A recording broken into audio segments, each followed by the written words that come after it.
We're going to be talking about a subject that's near and dear to my heart, and it's basically how you can build an intentional strategy to really fill some of these tough to fill positions.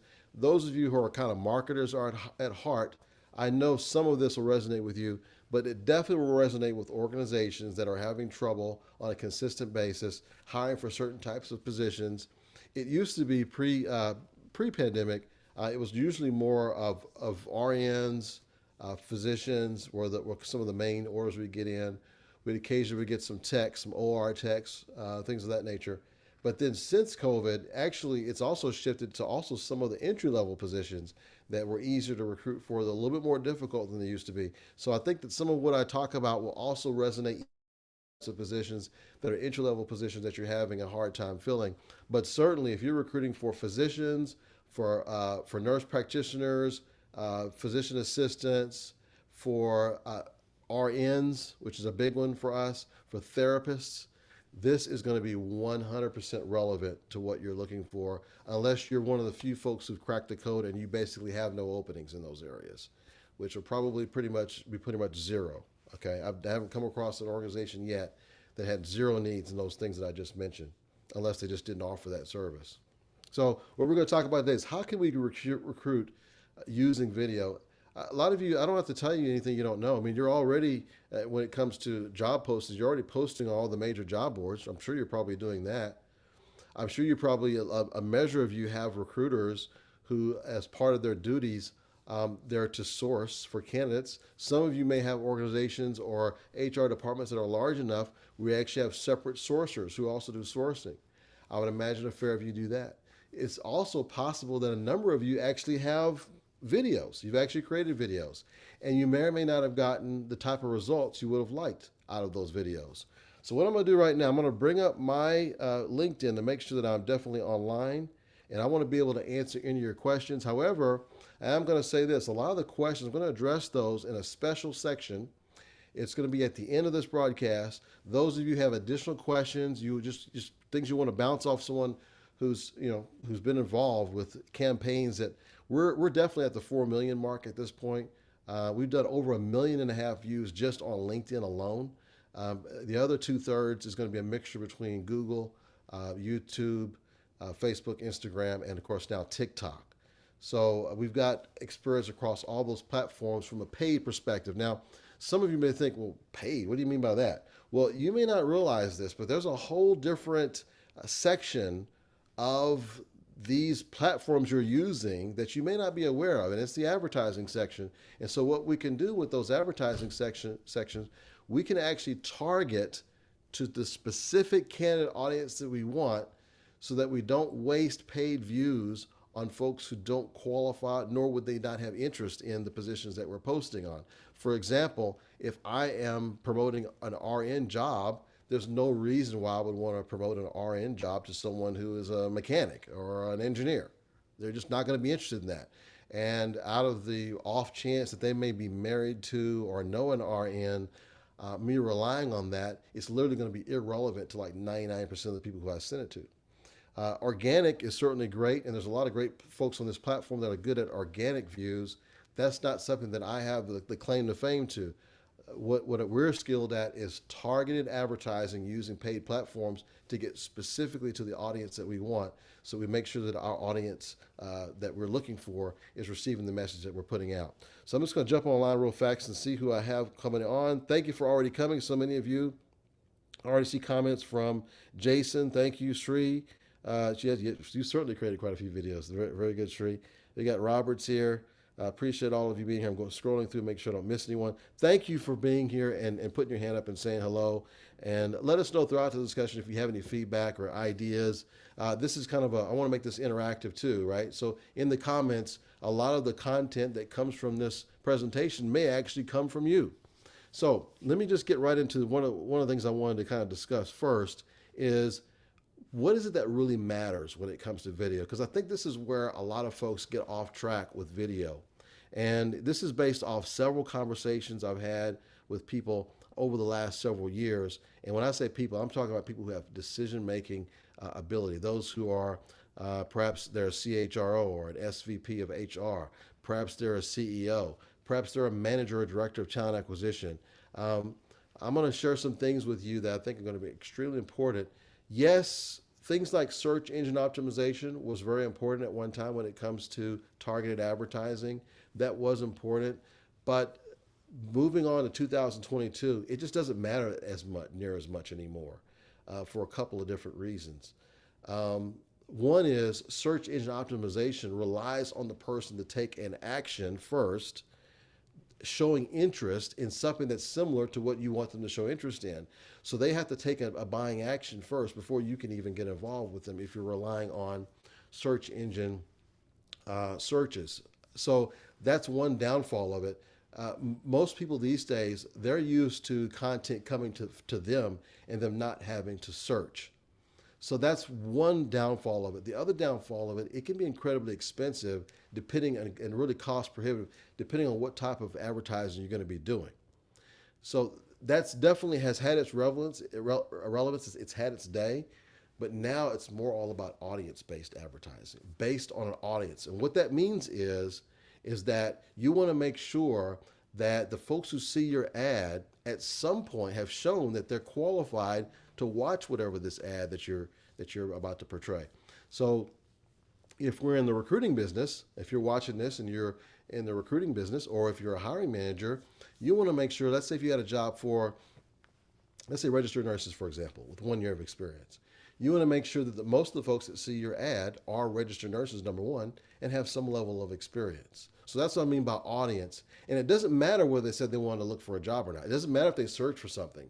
It just matters that their RN has a year more of experience. Once they have that, that's all I need. I don't need them to let me know they're interested in my job, because they're not going to know if they're interested in my job or not until they see my ad anyway. So the whole thought process is, whether you're selling a product or a service, or if you're recruiting, audience-based advertising is not reliant on someone performing a search or looking for what you're offering. Another example of this is going to be on job postings when it comes to job boards. When folks are on job boards, they're looking for a specific type of job. And so just relying on people to go to job boards, you're only going to reach somewhere between 5 to maybe on the high side, 25% of the working population that's in that niche that you're trying to recruit. And I don't know about you, but I don't want to be working off 5 to 25%. I want to be working off like 90%. Okay, I want to have like a 90% of the audience to have access to. And I can tell you with the ad platforms, you can reach roughly 90% of your target audience. Here's the 3 things that matters when it comes to video. Number 1 is content. So going back to the RN example, let's say I've got an RN job I'm trying to fill. It wouldn't be incredibly helpful to me if the information I'm putting out there is strictly from executives talking about anything else but registered nurses, for example. It wouldn't be helpful for me if I'm advertising an engineering job at the hospital and I'm trying to get RNs to come in. The reverse is true. So content does matter. Just like it matters in organic postings, it also matters when it comes to paid. So you still have to have relevant content that relates to your audience. The second thing I want to mention that's very important, and this is where I see a lot of folks miss the mark too, is on frequency. I literally had a conversation with an executive when I told him about how many videos we create for our clients on a monthly basis. He says, "Oh, that's too much." I was thinking, what do you mean? And then when I looked and did some research, that organization had only produced like one or two recruitment videos that I could even find in the past year. Now, let me ask you a question. The last time that you scrolled through your phone, right, just like you're watching right now, the last time you scrolled your phone to look for videos, when did you run out of content?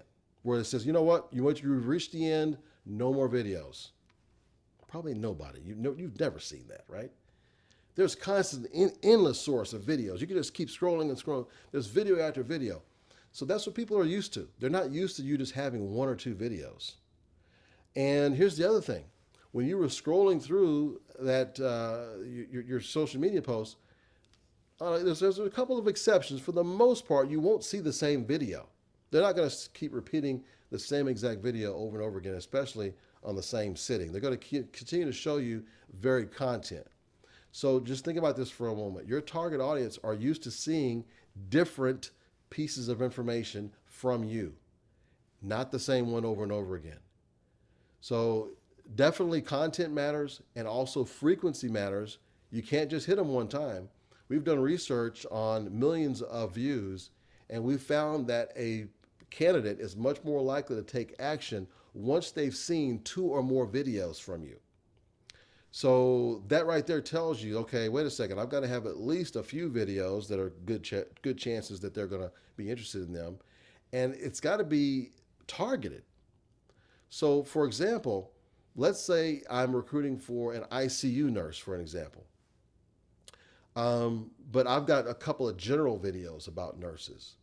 That's not necessarily going to be good enough because that nurse is really going to be more concerned about what is the patient to staff ratio, for example, nurse to patient ratio in that ICU department.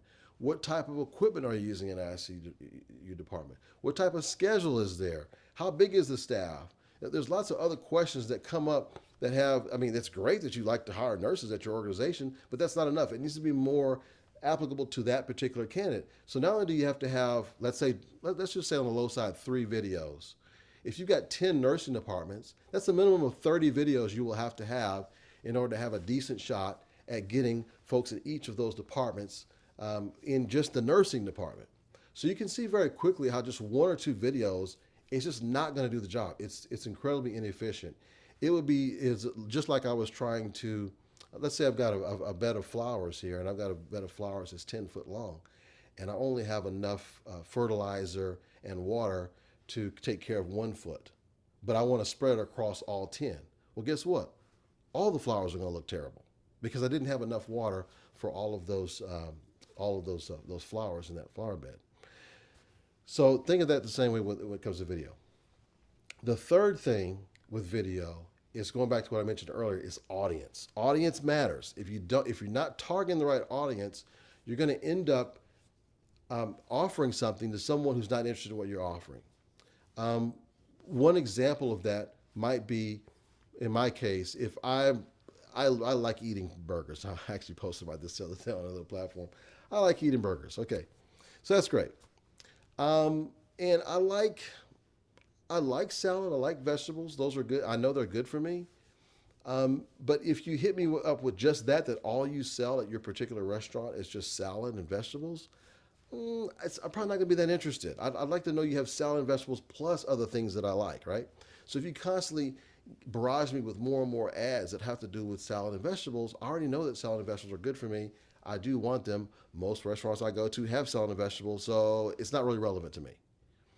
But if you talk about how wonderful your I don't know, your burgers are or something like that, then I might say, I wonder if they also have salads and vegetables. And if you do, then great. This is a winning combination. Okay, so that helps to give you an idea. If we're hitting folks with information that they don't feel is relevant to them, they're really not going to tune in. They're certainly not going to click on your job to see and learn more. So that's why those 3 things matters.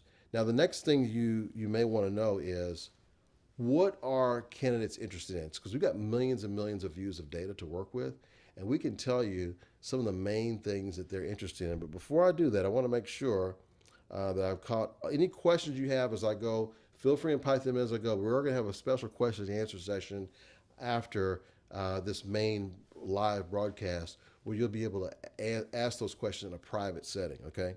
All right, let me move into this. This next part here is what they want to see. Now, in this case, I'm speaking about recruiting, but if you're a marketer, and let's say you're not necessarily looking to hire folks, but you're looking to get, let's say, new clients, or you're looking to sell something that you're wanting to sell. This is important. You want to ask questions that your client base or your candidates are going to be asking. You want to cater your videos to pieces of information that's important to them. And so in this case, I'm going to use recruiting as an example because that's what the main point of this presentation is what they want to see is, number one, who would be my potential manager? Now, if all of you have on your videos are just executives, most people are not going to be working for that executive unless they're going to go into the C-suite, right? Or unless they're going to be a director role. So you're going to lose some relevance if that's all you have. Now, we definitely suggest all of our clients, we definitely have executives on every client that we work with, basically, in the videos. We do have some executives in the videos. And so we sprinkle those in because those are extremely important. In fact, I'm going to show you an example of one here in a few minutes. However, if that's most of what you have, you definitely are losing part of the battle there. You need to have potential hiring managers of those particular folks who you're trying to hire so that they can get a gauge on, is this someone I would feel comfortable working with? Do I like it, know, like, and trust this person based on what I see in the video? They are forming these with opinions within seconds. I have interviewed dozens of nurses, clinicians, physicians, physician assistants, NPs, and they're all doing that. They want to know, is this somebody I can work with? So instead of hiding it, go ahead and put your potential managers out there so folks can see who they're working with. Because just because you may not feel that that hiring manager is someone who you want to promote, it may be that the video will help to match them up with a person that works well with that personality. There are certain types of personalities I just don't work that well with, but there's other personalities I work extremely well with. So it's okay to have hiring managers that you may not personally connect with very easily, but we want to make sure we get them in front of folks who they will connect with pretty easily. The second thing that they're interested in is, who could I be working with? So they want to look at, what's the staff like? What are my peers potentially like? Are these folks I feel comfortable with? And if we're talking about capturing diverse candidates, and I know a lot of your organizations are looking at capturing more diverse candidates, if you're looking at doing that, guess what? If everybody you have in your videos is of a certain demographic, they're going to start forming opinions about your organization. So if you want to, the quickest way to shift that opinion is not talking about how you want to be diverse. Show it in your videos. Show them the different folks that are different capacities throughout your organization that are diverse. And diverse, I don't mean just race. That is certainly important. You want to have folks of color in your videos, but you also want to vary with ages. That's another way you can be diverse. You also want to have a mixture of genders in there. You don't want to have like all male, all female. You want to make sure you have a mixture there of folks from all walks of life so that they can see that they're being represented in the videos that you're promoting. The third thing I'll say that I've heard the most is, what does the equipment look like? Are you working with the latest equipment? Are you working with, like super old equipment? They're gauging these things as they're looking at the organization. And especially if your organization has improved in some of these areas, you definitely want to put that first and foremost in your videos. The other thing they want to look. Okay, thank you, Sri. Thank you so much. She says, yes, this is so true. Robert says, great tips. Appreciate your support on that. Thank you for all that. And continue to bring in any feedback as well as questions you have as we go along. The fourth one is, what does the work area look like? Now, I know that in some cases you may be looking forward to a future rebuild or a future remodel, and that's good. Maybe we show some graphics of what that could look like.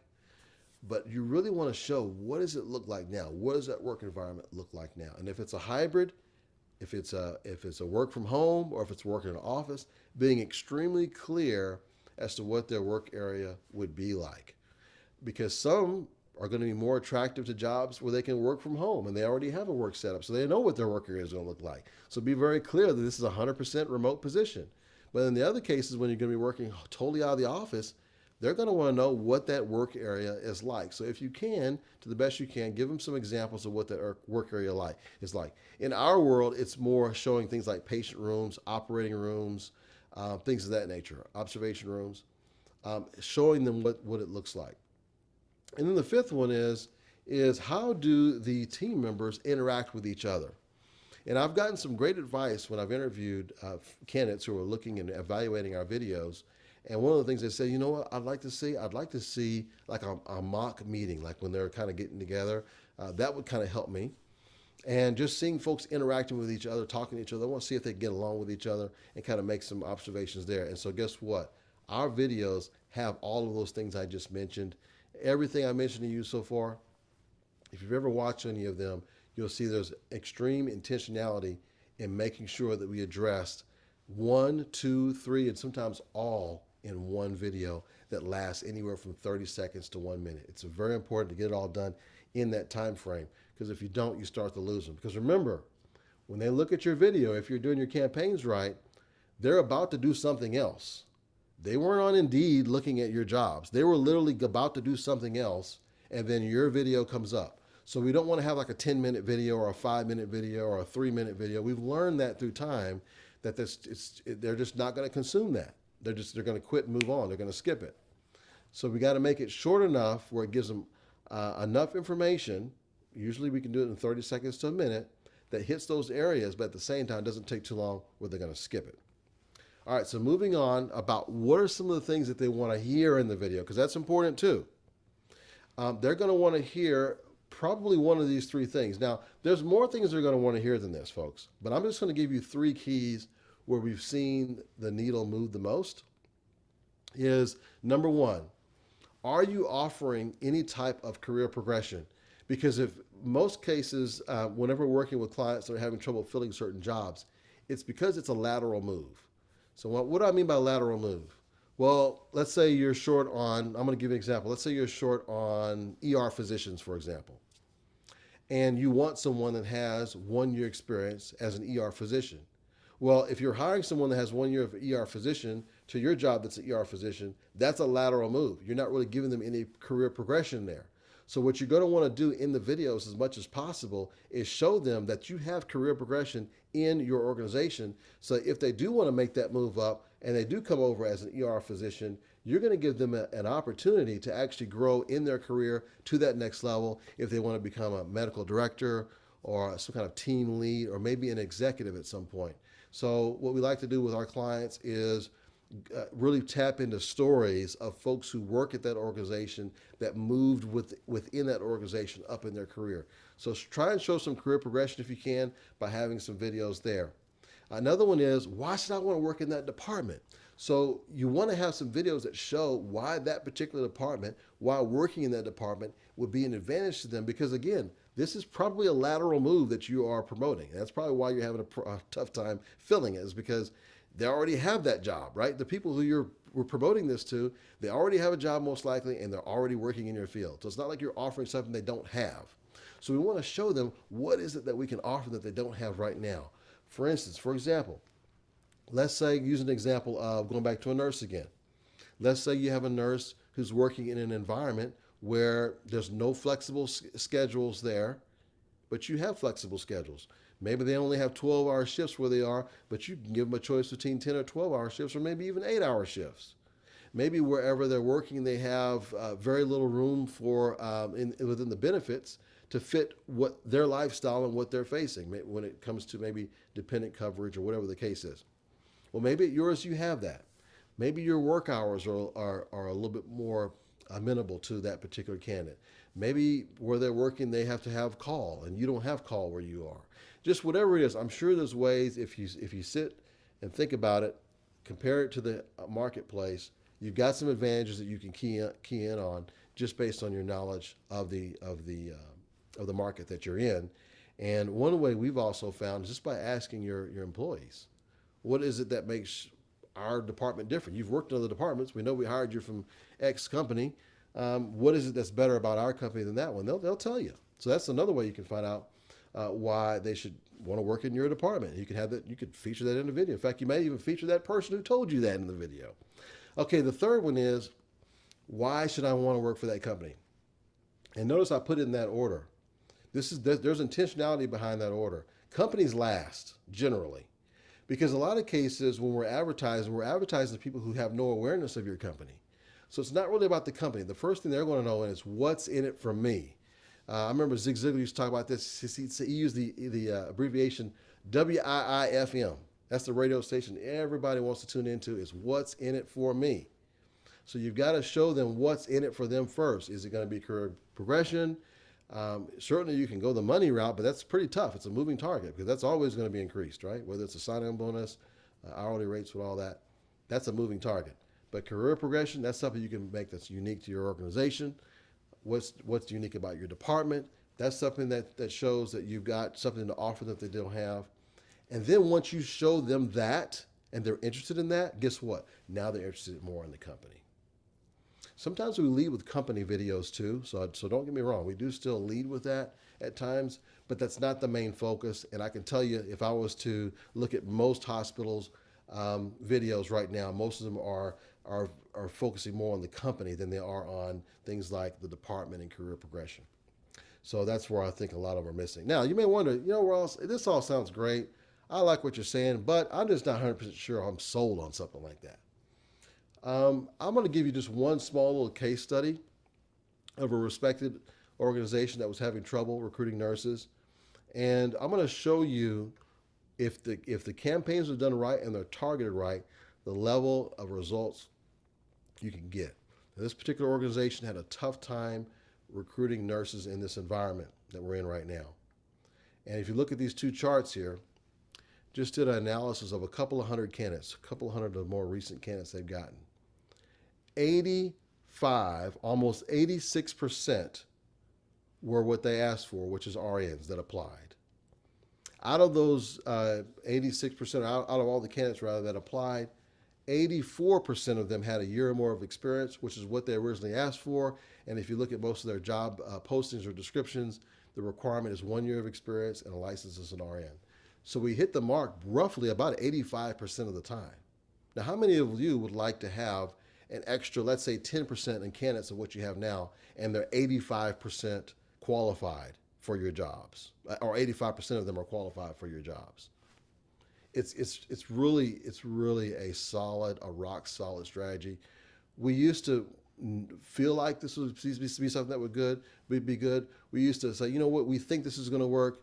We're very, very confident this is going to work, but now we know it works. We have the data. I can do this 7 days a week and twice on Sunday. If I show you a situation where we've done the right content, we've made enough videos so that frequency definitely matters, and then we follow it up with the right audience, it produces the results you want, which is more qualified candidates. Now, a whole nother conversation for a whole nother day is when you get those candidates in, what do you have to do to be able to get them, turn them into hires? That's a whole different story. And there's a lot of organizations we work with that already are doing a good job at that. So we tend to focus really just on the applicant generation side of it. Some people in our business call this sourcing. And basically it's just generating candidates that are interested and available and qualified for your job. Okay, so that is the first part of my, Olivia, so glad you came today. Thank you, Olivia, appreciate you being here. Okay, so what we're gonna do now, folks, we're gonna switch over to a Zoom. And if you guys have interest in just asking questions and talking for a few minutes, we're going to have that available. My team is going to pop the link in the comments there, and let's have a conversation. Even if you're not a recruiter, we'll definitely have a conversation for a few minutes. Answer whatever questions you have. If you have questions about advertising using the ad platform, whether it's on Google, YouTube, LinkedIn, or TikTok. Can also give you fair information about Facebook and Instagram. We recently have curtailed our use of those platforms because they just aren't as effective as the other ones for a number of reasons. Maybe I'll go in, if that's important to you, as far as which platforms to use, let me know in the comments and I can include that in a future video because I do think that's important. It's a moving target too, because when we first started out, I would say a lot of our ads were through Facebook and Instagram, but we really curtailed that recently for a number of reasons. And the biggest reason is just that the other ones are just more effective for what we're trying to do. But anyway, thank you very much, everyone, for coming on this live today. Again, there's going to be a Zoom link that's going to be put in here if it hasn't been put in there already. Use that Zoom link to join us, and then you'll be able to ask whatever questions you have without being in the audience here on LinkedIn. Okay? All right, so we'll give just a moment for that transfer. But listen, thanks. Keep putting in your comments. What resonated with you? What was kind of different for you that you just didn't quite expect that was important to whether it was based off our data or whether it was based off of the conversations we've had with clinicians that have looked at our videos? I would be curious to know what it was that resonated with you out of what we presented. Oh, you know what we'll do too? I forgot to do this. Would you like to see an example of one of our videos, one of our recent videos? And I'll actually break down the videos too. I'm going to break those down for you. Let me play one of these really fast. And I'll give you an idea of, this will give you an idea of what we're working with when we talk about the videos here.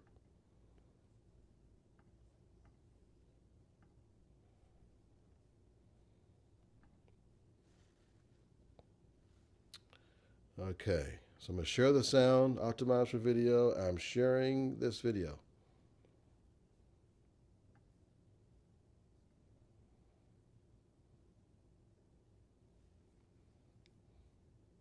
So are you able to see that?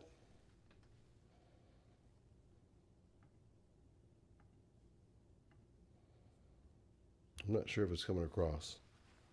Is that coming across, Joanne? Are they able to see that? Because I'm not able to see it from my end.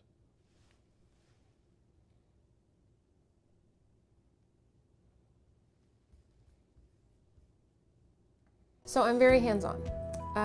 As a director, I have 3-4 units, but I have a space or an office space dedicated on each of the units where you can find me. And if there's a call bell going off, I tend to get up and go answer it. Or if I hear there's some ruckus or some noise in the nurse's station that, I need to listen to or attend to, I'll get up and go out there.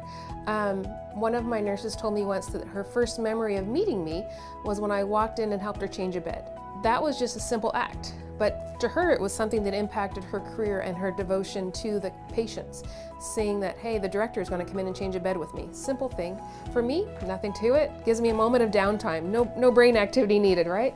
So just being there, walking the walk, talking the talk, and being there to support them.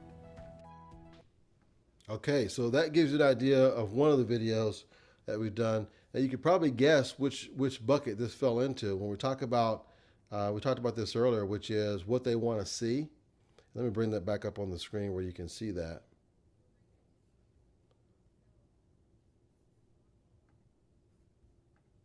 So let me bring up, let's see here. Yeah, so going back to what we said earlier about what they want to see, this is an example of who could be my potential hiring manager. Well, we have a hiring manager on there. She's a director of the department. What is she talking about in the video? Why it's important to look at working in her department, which she is actually a manager over med-surg, several departments in med-surg. And she likes to help. She likes to be involved with helping her nurses. This is very important to nurses right now, who some of them feel like they're alone on some of these units. Alone in the sense of, yes, they have their other staff working with them, but they don't necessarily always feel they have support from management. And so she's saying she's willing to jump in there, even if it means making up a bed, helping them out. She's willing to do that. And she actually didn't think anything of it at the time, but this is one of her nurses who came back to her later and said, you know what? My first memory of you, Margaret, was when you did this for me, and it was making the bed. Now, this is part of a 12-minute interview we did with her, and this is what came out of that. You notice there was intentionality with this video too, because the person knows what the video is about. They know what organization is giving the video. The captions are burned into the video, and we also showed footage of the actual facility. There's no stock footage here. This is all B-roll, what we call it B-roll. It's all footage from the actual facility. We never use stock footage in our videos because it actually betrays trust. Because what you're doing is you're trying to show them that this is your organization. If you show stock footage from another organization, it really kind of violates that trust you're starting to build with that particular candidate. So we never really use royalty-free stock footage. But that's one example. Okay, what do you think? Give me your feedback on that. What did you think of when you look at those examples? What did you actually think of, or that example rather? What did you actually think of it? I want you to feel free and put that in the comments. And then, I actually have one more if you want to see that. Let me see if I can bring that up. And before I bring this up, I'm curious for you. Whenever you were watching video recently, whatever that video was about, and it was a interview style video, what do you remember from it? Curious. Okay. All right, let me go ahead and bring up this other example here so you can see what I'm talking about. This one other example I thought was really good to show you. This is where we have an executive talking about a role. It's another client I work with. Love working with this client as well.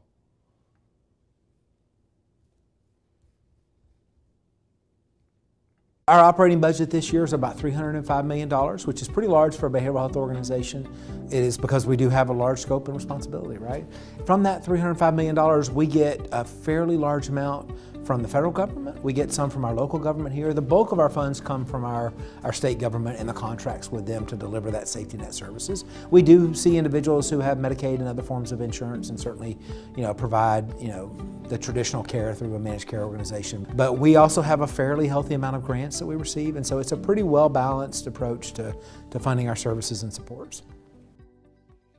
Okay, lots of intentionality behind this one too. One thing I forgot to mention to you guys, you notice they're in the portrait mode.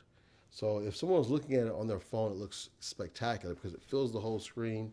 And we found through the ad platforms, our results are 30% more, sometimes more, when we just simply put it in portrait versus widescreen. All of our videos in the past used to be widescreen, and then we had square, and now we use portrait. We've discontinued square because it doesn't perform near as well as the portrait videos. So I don't know if that piece of data helps you, but it definitely has helped us when it comes to getting our jobs out there. And so you probably will recognize from this particular video, one of the things that people want to know about is a little bit more about the organization. We realize that Harris Center for Mental Health and IDD is one that helps the community, but how are they funded? Because what is an organization, or employee going to think? Basically, I want to know if this job is stable. And so he explains in just a few minutes, or not even a few minutes, within less than a minute, of how stable the organization is and how they're funded. It's important to a lot of physicians as well. Whenever they're looking at moving from one organization to another, they're curious about how the organization is funded. They also, another thing, the reason why it's important to, let's say, therapists and other folks to know about this, is they want to know how decisions are made. Is it for profit, where the profit is kind of the main focus of the organization? Or is it nonprofit? If it's nonprofit, how is it funded? So anyway, hopefully all of this helped you today. We appreciate you jumping in. I'm going to take one last look to see if we have any other comments here. If you want to watch the replay, feel free to watch the replay. Give us some feedback. If you are watching the replay right now, definitely put some comments in there. Let us know what you think, what was helpful. What would you like to have more information about? What did I perhaps talk about that you would have liked me to expand on a little bit more? Maybe I will use that in a future presentation. But I definitely want to thank all of you for being on today. Thank you for your support. Hope you have a wonderful rest of the day, and let's start recruiting with some videos. In fact, if you want some more just hands-on information, you can go to our website at hrmaximizer.com. You can set an appointment right from our website to learn more about what we can potentially do to help you if you're looking to recruit in healthcare and help fill some of those hard-to-fill positions. All right, bye now, guys. Appreciate it.